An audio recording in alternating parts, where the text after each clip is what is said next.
ایک شہر میں ایک عجیب سا عرف تھا، عجیب سا اس کا ایک اصول تھا کہ ہر سال وہ اپنا ایک بادشاہ چنتے تھے، مگر اس کا طریقہ یہ تھا کہ جو پہلا دن سال کا ہوتا تھا، شہر کے دروازے میں جو سب سے پہلا بندہ داخل ہوتا تھا ارلی ان دا مارننگ، صبح صبح اس کو پکڑتے تھے اور اپنا بادشاہ بنا دیتے تھے۔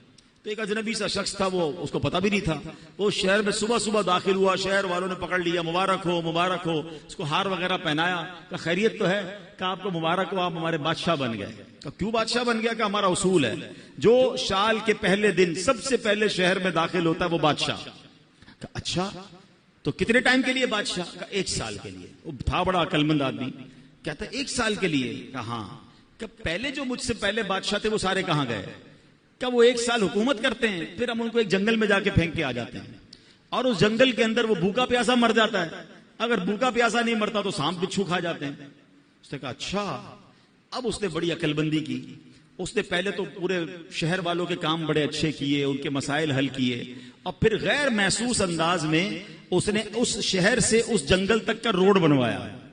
اچھا، روڈ بن گیا تو وہاں اس نے لوگوں کو بسانا شروع کیا، آہستہ آہستہ کھانے پینے کی دکانیں بھی وہاں لگا دی۔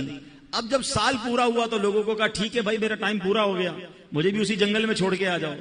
تو جو شہر کے بڑے لوگ تھے انہوں نے کہا آپ بڑے سمجھدار ہیں، آپ نے اس جنگل بیابان کو بھی شہر بنا دیا، ادھر بھی جناب اتنی رونق کر دی کہ ہم آپ کو ادھر بھی لے کے جائیں گے تو آپ کو کوئی پرابلم نہیں ہوگی۔